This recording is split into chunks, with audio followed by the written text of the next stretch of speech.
Levo traballando de autónoma 11 anos. Moi ben, moi contenta. Espero xubilarme aquí.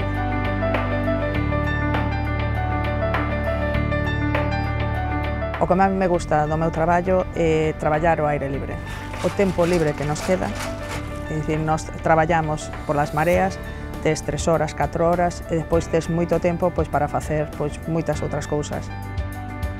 Tocounos unha marea bastante cedo, levantéme ás 5 da mañá, porque nos viña a marea par 7, entonces entre que baixamos, preparamos as cousas, aquí en Arcade traballamos unha zona intermareal, entón temos que ter un barco que nos accede á zona de traballo. Hoxe tocounos nunha zona onde tiñamos de cupo 8 kilos de xaponesa, en 2 horas acabamos ben. Fixemos as pesadas, o punto de control, deixamos todo preparado para poder leválas á lonxa de Vigo, que é onde se fai a subasta e onde vendemos a mercancía. Ao ser muller sabemos o que nos toca. Nos terminamos agora, chegas a casa, temos que facer todas as labores que temos. Se temos fillos, temos que atender dos fillos. Se temos a casa, é dicir, é un sin parar.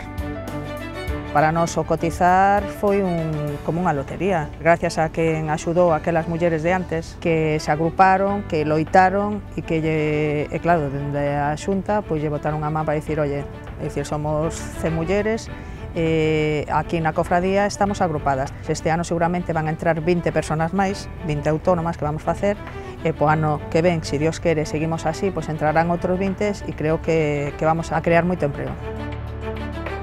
O futuro do sector en Galicia se mira como se mira, non está nas nosas mans. Nós dependemos moito da concienciación co medio ambiente.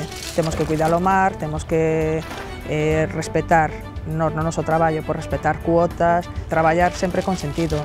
E despois tamén hai outras accións que non dependen de nós. Os cambios climáticos, vamos ser positivos e pensar que entre todos que podemos encamiñar hacia un bo futuro.